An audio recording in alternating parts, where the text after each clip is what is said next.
deck's joists are the horizontal framing members that support the decking material. Depending on your deck's design, deck joists may connect to a beam or ledger, rest on top of the beams, or attach to the rim board. These connection details should provide rotational and bearing support and uplift resistance to ensure stability. When selecting connectors, fasteners, and anchors, it's important to consider the corrosiveness of your environment, as well as the type of treated lumber and metal you're using.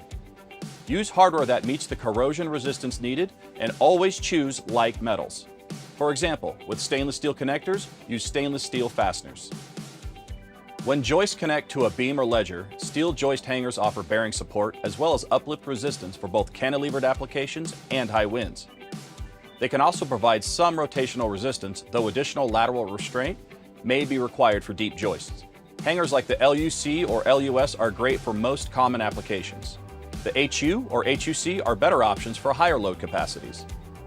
Double shear nailing can provide a strong connection, using fewer fasteners by distributing the load through 2 points on each nail. For most common skewed or sloped joist applications, the SUL, SUR, LSSJ, and LSSR are all great options. When joists rest on top of beams, a connection should be made at the point where the joist bears on the beam. Hurricane ties, like the H1 and H2.5A, provide a positive connection and uplift resistance.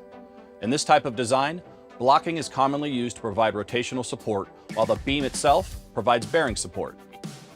When the joist connects to the rim board, a framing screw or metal connector should be used. Both options accommodate all three load types. The SDWS framing screw is ideal, or use a connector like the ML angle with SDS screws. For the joist to ledger connections, we're using LUS hangers to support the interior joists. LUC concealed hangers are used to support the outer joists flush at each end of the ledger. H2.5A hurricane ties connect our joist bearing on the beam. And SDWS timber screws were selected for attaching the rim board to the ends of each joist. Those are the basic steps for constructing strong, safe joist connections. But before working on your own deck, be sure to check your local building code, or consult an engineer or general contractor. To learn more about other critical deck connections and how to make them stronger, watch the full Simpson Strong Tie Stronger Deck series.